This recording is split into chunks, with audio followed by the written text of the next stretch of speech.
Morning. Welcome to my YouTube channel top video 90 and मैं आप लोगों को बताने वाला हूँ बोझ काम जो है बोझ कब लगता है, बोझ कब हल्का होता है। ये सब इसी कहानी के माध्यम से मैं आप लोगों को काम क्या बोझ है या कोई सुरक्षित वर्क या कोई अच्छा सा काम इसी में सिद्ध कर दूंगा। ओशो की शैली में मैं कहना चाहता हूँ, आश्रम में सुबह का समय था। हल्की हवा रही थी, पेड़ों की पत्तियां जैसे किसी अनसुने संगीतों पर नाच रही हूँ। ओशो ध्यान कक्ष के बाहर बैठे थे, तभी एक युवक आया। कंधे झुके हुए, आंखें थकी हुई, वह बोला, भगवान मैं बहुत भारी महसूस करता हूँ। जिम्मेदारियां, लोग, रिश्ते, काम सब एक बोझ की तरह लगते हैं। मैं इसे हल्का कैसे करूं? ओशो ने प्रेम से युवक की ओर देखा।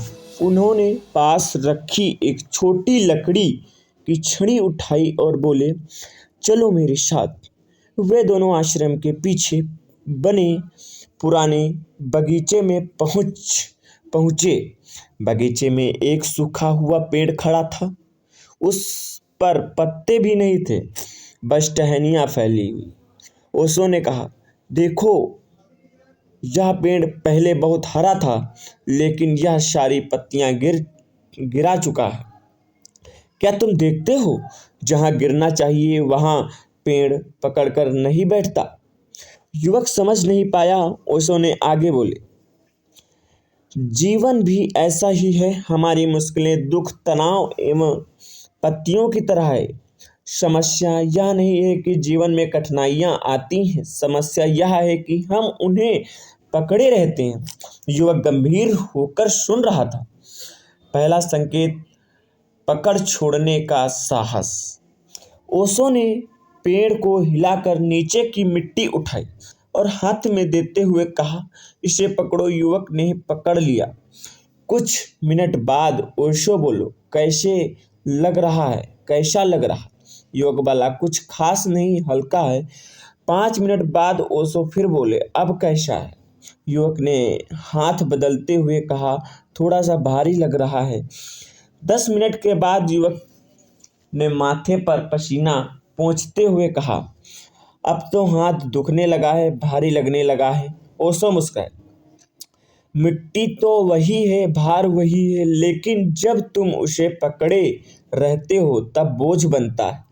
याद रखो, कई बार बोझ वस्तु का नहीं होता, बोझ पकड़े रहने का होता है। युवक ने मिट्टी नीचे रख दी, राहत मिली।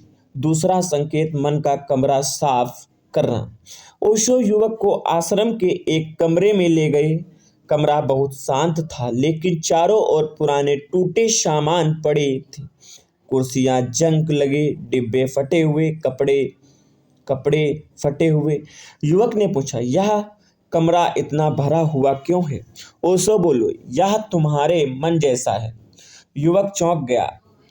हर पुरानी बात, हर पुरानी तकलीफ, हर पुराना डर तुमने सब जमा कर रखा है और तुम कहते हो कि मन भारी है। ओशो ने झाड़ू उठाई और युवक की दी, लो इसे साफ करो। युवक ने धीरे धीरे पुराने सामान को हटाना शुरू किया। कुछ चीजें उसने उठाकर कहा, यह तो बेकार है। ओशो बोले, फिर भी तुम अपने मन में इसे रोके हुए थे। जब पूरा कमरा खाली हो गया, उसमें एक ताजगी थी। युवक ने गहरी सांस ली। ओशो बोले, क्या तुमने महसूस किया, कभी कभी बोझ हल्का करने का तरीका कुछ नया जोड़ना नहीं बल्कि कुछ पुराना हटाना होता है। तीसरा संकेत, बहाव में रहने का रहस्य। वे दोनों आश्रम के पास बहती छोटी नदी के किनारे गए। नदी शांत थी, लेकिन उसका पानी लगातार बह रहा था। ओशो बोले, क्या तुमने कभी नदी को रुकते देखा है? वह बहना नहीं छोड़ती, इसलिए भारी नहीं होती। नदी को रुकते देखा है, वह बहना नहीं छोड़ती, इसलिए भारी नहीं होती। युवक ने पूछा, लेकिन हम इंसान कैसे नदी की तरह बहें? ओशो ने उत्तर दिया, नदी को पता नहीं होता कि उसके सामने पत्थर आएंगे कि नहीं, पर वहीं रुकती नहीं। वह या तो रास्ता बदल लेती है या पत्थरों को किनारे ढकेल देती है। तुम भी जीवन की हर बात को अटका कर मत रखो, बहते रहो, फिर बोझ तुम्हें पकड़ नहीं पाएगा। चौथा संकेत, अपने भीतर खाली स्थान छोड़ना। ओशो ने अपने वस्त्र की जेब में एक कप निकाला, एकदम भरा हुआ। उन्होंने उसमें पानी डालने की कोशिश की, पर गिर नहीं पाया। ओशो बोले, जब तक तुम भरे हो, कोई नहीं, समझ नहीं, खुशी नहीं, शांति तुम्हारे भीतर उतर नहीं सकती। कभी कभी बोझ हल्का करने का मतलब खुद को थोड़ा खाली करना भी होता है। थोड़ा समय अपने लिए, मौन के लिए, शांति के लिए। युवक ने कहा, लेकिन जीवन में इतना शोर है, इतना भाग दौड़ है। ओशो ने मुस्कुराते हुए कहा, भाग दौड़ जीवन में नहीं है, भाग दौड़ तुम्हारे मन में है। मन शांत कर लो, जीवन अपने आप हल्का हो जाएगा। पांचवा संकेत, स्वीकार करने की कला। फिर ओशो उठे और बगीचे के बीच में एक पत्थर की ओर इशारा किया। वह बहुत बड़ा था। उन्होंने पूछा, इसे उठाओगे? युवक बोला, नहीं उठा सकता। ओशो ने कहा, तो क्या यह तुम्हें परेशान कर रहा है? युवक ने बोला, नहीं, यह तो बस यही पड़ा है। ओशो बोले, यही समझ लो, कुछ चीज़ें जीवन में उठाई नहीं जा सकती, परेशान भी नहीं करती। जब तुम उन्हें स्वीकार कर लेते, अस्वीकार से बोझ बढ़ता है, स्वीकार से बोझ हल्का होता है। कहानी का बोध और बोझ हल्का कब होता है? काफ़ी देर तक बातें होने के बाद युवक बहुत शांत हो गया। उसके चेहरे से तनाव जैसे पिघल गया हो। वह बोला, भगवान, अब मैं समझ आया। बोझ हल्का तब होता है जब मैं पकड़ना छोड़ दूं, मन साफ कर दूं, बहाव में रहूं, थोड़ी खाली हो जाऊं और जो नहीं बदल सकता उसे स्वीकार कर लूं। ओशो मुस्कुराए, हाँ, बोझ जीवन का नहीं होता, बोझ हमारी पकड़ का होता है। युवक ने हाथ जोड़ लिए। वह हल्का महसूस कर रहा था, वास्तव में हल्का।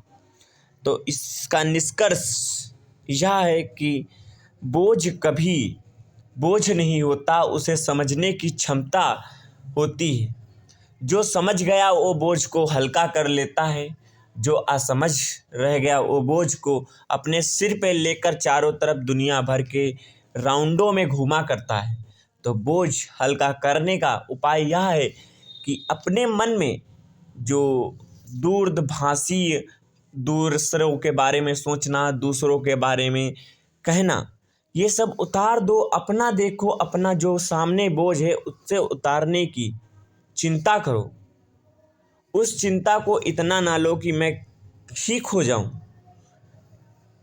तो बोझ हल्का करने का परिणाम यह है कि उसे आराम से देखो, बोझ है क्या, उसे पहचानो, ये कैसे हल होगा। फिर उसी बोझ को किसी काम के माध्यम उतार दो। बोझ कोई तुम्हारे सर पे बोझ नहीं रखा रहता, बस बोझ कहने का है। काम तो सब होते हैं, करने वाला दूसरा होता है। तो इसी पर वीडियो हम समाप्त करते हैं। अगली वीडियो लेकर के आएंगे बहुत ही उत्सुक, अच्छी। जय हिंद, जय भारत, जय इंडियन आर्मी।